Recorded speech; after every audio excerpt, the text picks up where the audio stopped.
Continuando con las distintas explicaciones de las malas palabras en la Biblia y de una manera respetuosa y comprensible, pero no sé por qué traducen, por ejemplo, Yahvé por la palabra el Eterno, porque es una traducción absolutamente inexistente. Significa esto tomar un nombre y atribuirle una característica, porque la teología ha establecido que Dios debe ser eterno, que Yahvé debe ser Dios, y luego lo traducen así, por lo que es una traducción absolutamente injustificada. Así que les di esta primera indicación y ahora en cambio, hoy nos vamos a referir directamente al término de eternidad, que se encuentra en varias situaciones. Por ejemplo, se dice que Yahvé es Dios de la eternidad, el Dios de la eternidad. O sea, este término, como lo vamos a ir viendo, por ejemplo, solo para entender, refiriéndonos precisamente a estas otras situaciones. Aquí entonces, cuando encontramos el término eternidad en hebreo, tenemos un término que es olam. Olam es, por tanto, el término que se traduce como eternidad. ¿Pero qué significa eternidad? Mire, hay un diccionario, este diccionario de hebreo bíblico arameo, en el que está claramente escrito que olam no se puede traducir como eternidad. Es decir, en los diccionarios dice que no se pueden traducir como eternidad, por lo menos en los diccionarios académicos. Y en la Biblia de siempre, la Biblia de la familia, recordemos que hay incluso en una misma editorial una Biblia o un libro para los eruditos y otra de la misma editorial, una Biblia para familias. Y en la Biblia para familias lo podemos encontrar traducido esta palabra olam como eternidad. Pero no solo existe este diccionario. Cuando conocí a teólogos en marzo del 2016, en aquella famosa confrontación, es decir, el famoso debate, uno de los eruditos bíblicos más importantes, quizá el erudito bíblico protestante italiano más importante, que entre otras cosas es uno de los autores de este diccionario, hablando de esta situación, dice: no traducir con la eternidad o por la eternidad. Y dijo, todos los diccionarios, todos los grandes diccionarios dicen eso. Incluso los diccionarios teológicos. Es decir, no traducir la palabra olam con eternidad. Pero entonces, ¿por qué lo traducen con eternidad? Por la simple y llana razón de que, dado que han establecido de que Yahvé es Dios y que por lo tanto es un Dios espiritual y que como Dios necesariamente debe ser eterno, la eternidad debe ser permitida en algún lugar. En esa misma situación, el teólogo católico, profesor de la Facultad de Teología del Norte de Italia, dijo que los conceptos abstractos no existen en el mundo semítico. Conceptos metafísicos, como por ejemplo el concepto de eternidad, no existe. No hay concepto de inmortalidad, etcétera, etcétera, etcétera. Entonces, olam, esta palabra en hebreo, es un término que tiene un significado completamente diferente. No tiene nada que ver con algo espiritual. Simplemente significa algo no conocido. Pero lo curioso es que la mayoría de los casos, olam, no solo no significa eternidad, sino que ni siquiera tiene un valor temporal, porque tiene un valor espacial, un lugar. Es decir, indica un lugar desconocido. Tanto que, por ejemplo, si tomamos el Talmud, este es uno de los más de 60 tratados del Talmud, el término olam, que se informa aquí en plural, olamim, se traduce como mundo o universo. Es decir, olamim es el conjunto de mundos y por lo tanto aquí lo traducen como universo. Conjunto de mundos porque es plural. Entonces, tiene un valor principalmente espacial, es decir, indica un lugar. Pero su concepto fundamental es el desconocido o no conocido, por lo que traducir con eternidad de nuevo significa hacer una traducción contenciosamente inventada. Y piense que en estas traducciones inventadas se desencadenan discusiones que al final, cuando uno las vuelve a leer, las revisa, las estudias, entiende que no tienen sentido. Es por eso que estamos haciendo estos videos, estas conferencias, para decir, hagamos estas sustituciones para evitar discusiones innecesarias. Discusiones innecesarias. Hablando, por ejemplo, del Salmo 24, el famoso Salmo 24, donde en cierto punto, pero de esto hablo más extensamente en otras conferencias, se dice: levanta tus frentes, alza las puertas eternas y entra el Rey de la gloria. Es decir, el rey del Kabod, ya hemos dicho que Kabod significa, o es la palabra que le da al significado de gloria, que gloria espiritual no tiene nada.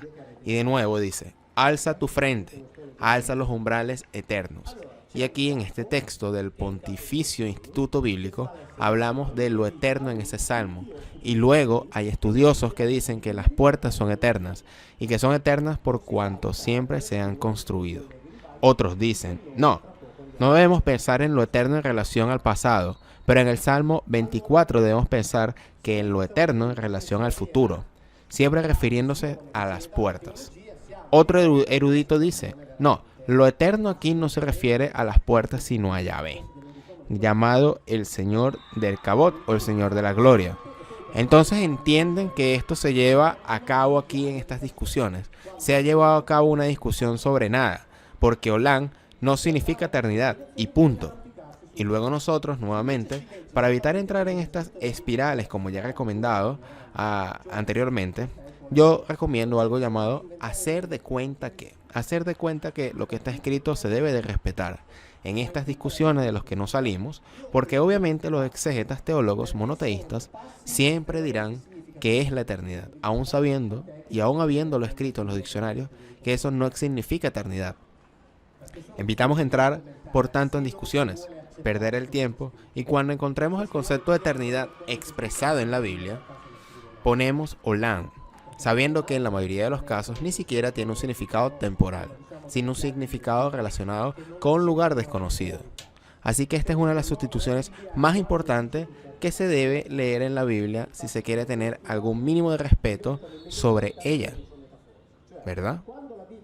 Por lo tanto, de una manera u otra hay que comprenderla, hay que saber leer, hay que analizar antes de entrar a una interpretación teológica. En otras cosas, les recuerdo que estas sustituciones están todas resumidas en mi libro Mauro Biglino, La Biblia Desnuda, del periodista Giorgio Cartaneo, donde obviamente hemos incluido, entre muchos otros temas, un glosario en el que hemos recordado brevemente lo que en las sustituciones, lo que se debe hacer, cuáles sustituciones hacer, para leer la Biblia con respeto y hacerla verdaderamente comprensible.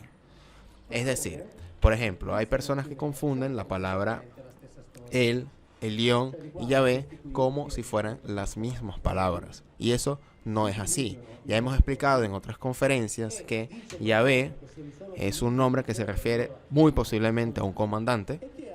El Elión significa un comandante superior. El Altísimo, que si leemos alguna frase o unos versos bíblicos, vemos que el Elión se repartió a la tierra según los hijos de Israel, y uno de esos territorios le perteneció a Yahvé, que sería la tierra de Jacob, que le llamó Israel.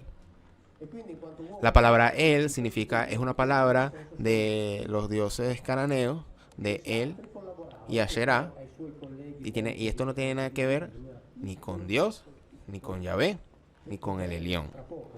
Por lo tanto, como ya hemos dicho en conferencias anteriores, estas palabras significan tres cosas distintas. Y cuando se refiere a Olam, Olam es un lugar desconocido, muy posiblemente, si nos metemos un poco a temas más extraterrestres, es el tema de que vienen de un lugar desconocido, del más allá, y se posan aquí, pasando quizás por unos portales o pasando quizás con sus grandes naves a este espacio y tiempo.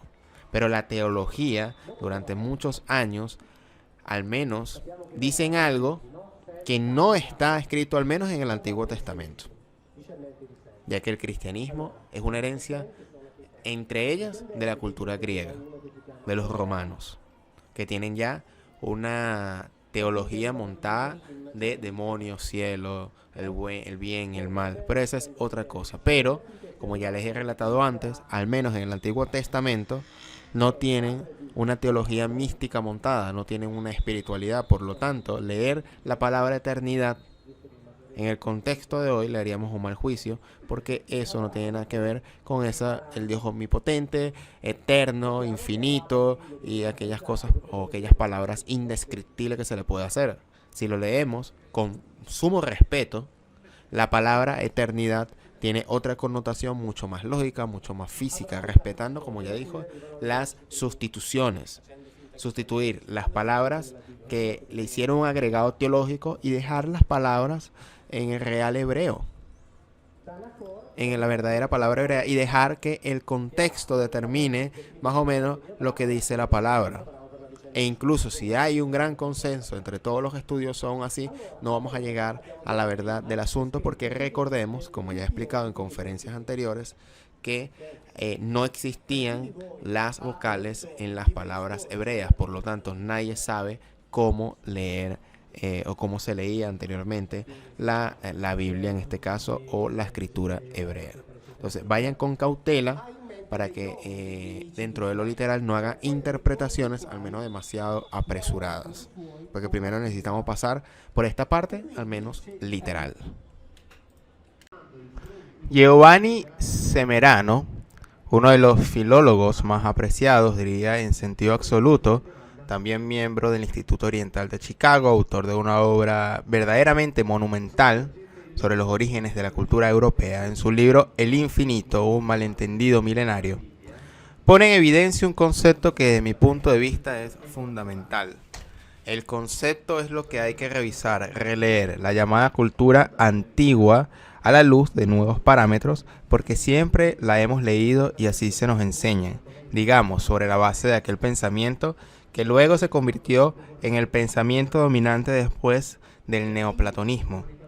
Por tanto, sobre la base del pensamiento metafísico, sobre la base del pensamiento filosófico, entendido esencialmente como máxima expresión del pensamiento teórico, en realidad, a medida que avanzamos y nos acercamos a esa cultura con una mentalidad diferente, nos damos cuenta de cómo aquellos antiguos filósofos, es decir, esos antiguos pensadores, los primeros, fueron ante todo científicos, es decir, individuos que estudiaron la naturaleza, ¿verdad?, de su materialidad.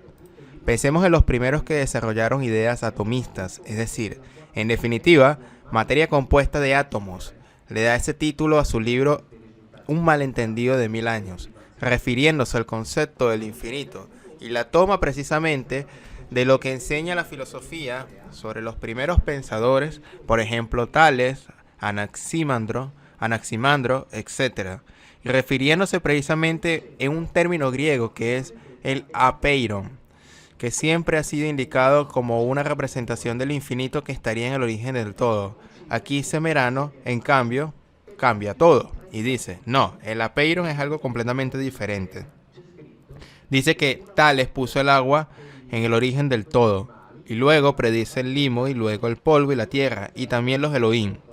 Y aquí está la conexión con la Biblia. Él hace cuestión de creación en la formación de Adán hebreo. Tales y Anaxímenes dirán que los astros terrenales, conscientes de esa tierra cosmogónica, y nadie sospecha que el resultado de aquella agua evaporada dejando polvo creando la tierra, fue como veremos el misterioso apeiron de Anaximandro.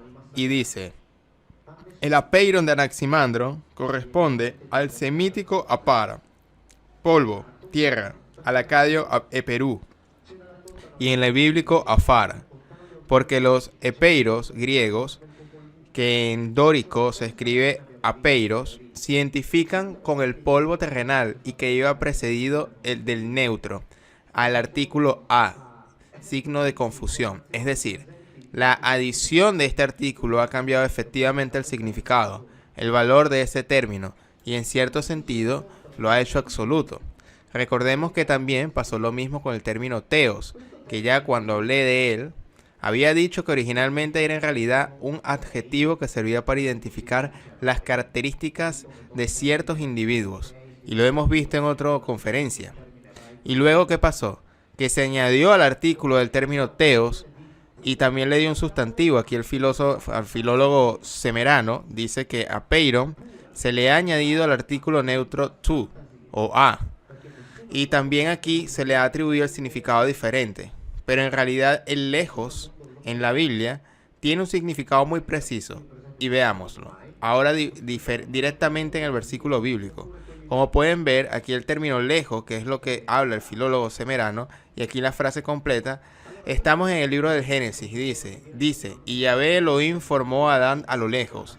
Adán es la traducción literal, porque está el artículo que indica precisamente que Adán no es el nombre de un individuo, sino que probablemente es la identificación de un grupo, y luego está Adán lejos. Y en traducciones normales dicen, y Adán creó con el polvo. Y en realidad el con no está ahí, porque lo que dice es Adán Afar.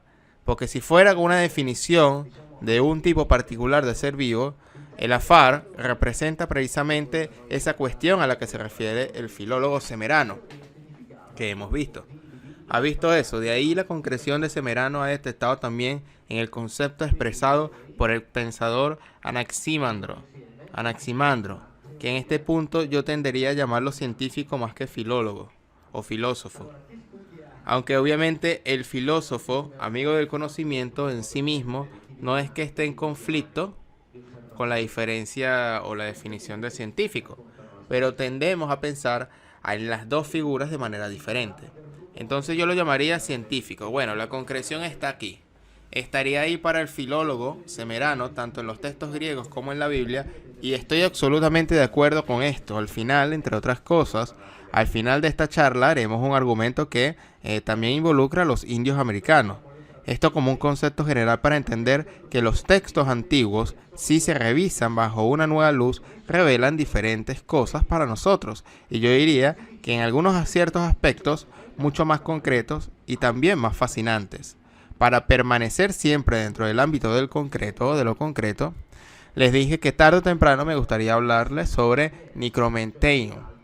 Necromanteion era aquel lugar donde, digamos, los antiguos iban a hablar con las almas de los muertos. Los arqueólogos han encontrado su ubicación. Está situada en las costas de Grecia, en las costas occidentales, a pocos kilómetros del sur de la isla del Corfú. Y ha sido encontrada, ha sido excavada y ha sido estudiada. Ha sido estudiada por arqueólogos. También lo ha estudiado el ingeniero Peipetis, del Departamento de Ingeniería Mecánica y Aeroespacial de la Universidad de Patras. Y luego desde Peipetis también leeremos otras cosas durante esta conferencia, pero incluso allí en el nigromante sucedieron cosas, acciones mucho más concretas de lo que luego se contó. Allí se decía que los sacerdotes permitían a aquellos peregrinos que iban a hablar con las almas de los muertos. Bueno, leemos directamente lo que decía al respecto los arqueólogos de Caris Sotirios, que estudió el sitio. Allí acudía gente debidamente preparada y luego hablaban con los muertos. Leemos textualmente lo que dice entre comillas. La estancia de los peregrinos comenzaba con práctica de purificación. Luego los peregrinos, a través de un oscuro y estrecho y tortuoso laberinto de piedra, eran conducidos hasta la entrada del templo del oráculo, custodiado por un sacerdote guía disfrazado como Caronte, el barquero de las almas, y un perro moloso que representa el monstruoso Cerbero.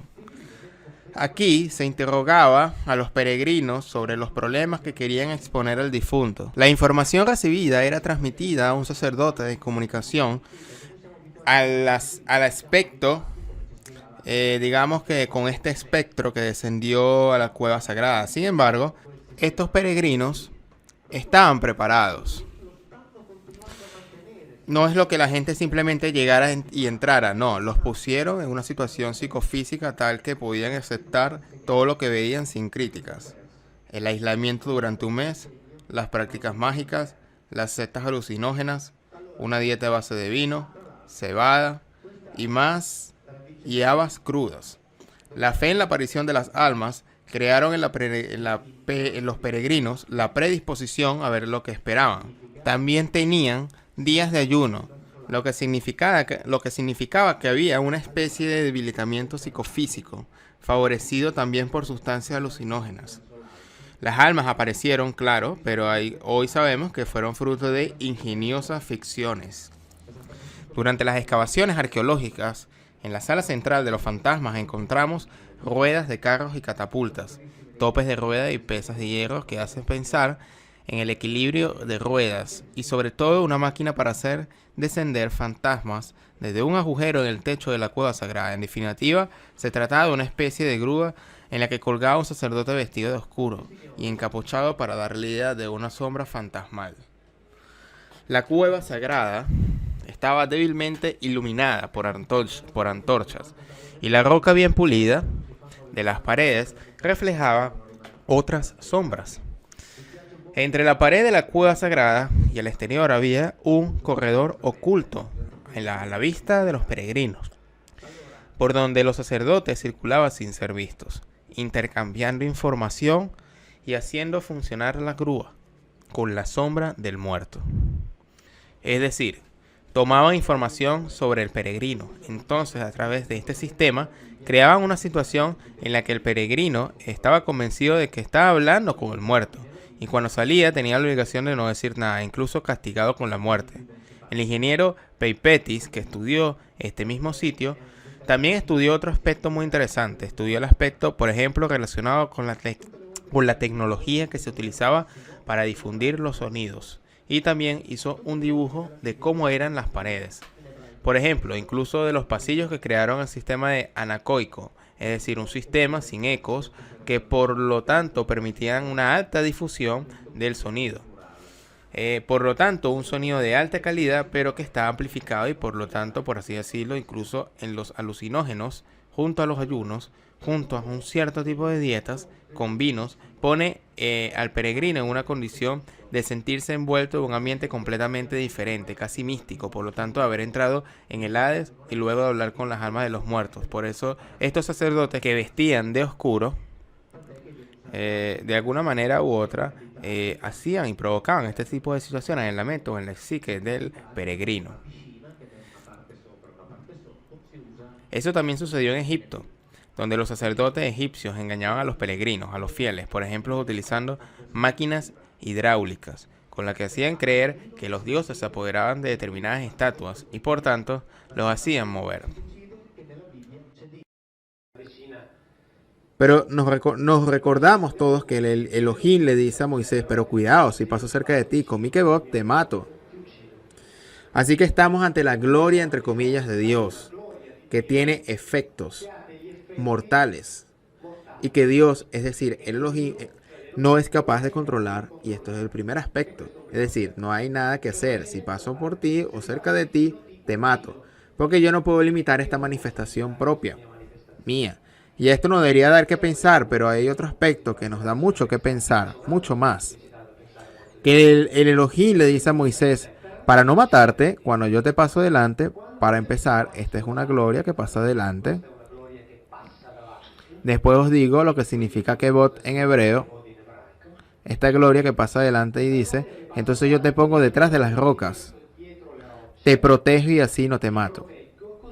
Entonces, estamos ante una gloria de Dios que si te pasa cerca, te mata. Que Dios no puede controlar, pero las rocas sí pueden controlar. ¿No es un poco extraño? Que las rocas pueden limitar los efectos de una manifestación de Dios que Dios no puede controlar. Kabot en hebreo significa inequívocamente algo pesado, grande, potente, algo pesado. Es decir, si tenemos que decir lo que es un cabot, hoy diríamos que es un camión, un avión, un tanque de guerra, lo que queréis, un elefante, algo pesado. Eso es un kebot. Rashi de Troyes, que yo la mencioné antes, que hablaba de la importancia de la traducción literal, decía que en los orígenes de los tiempos, Dios, es decir, el Elohim viajaba en su kebot y el kebot respondía a sus órdenes. Con este kebot, Dios, es decir, el Elohim pasa enfrente de Moisés, no lo mata, porque hace que se proteja detrás de las rocas. Pero los efectos de este kebot permanecen, se notan. Tanto es así que Moisés baja, lo recordamos todos, con la cara quemada.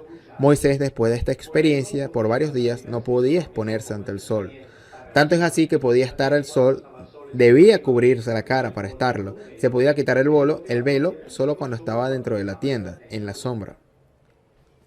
Así que es curiosidad esta cuestión de la gloria de Dios que Dios no puede controlar, pero los vulgares rocas inanimadas lo pueden controlar. Tanto es así que es suficiente ponerse detrás de la roca y esta gloria de Dios ya no te mata.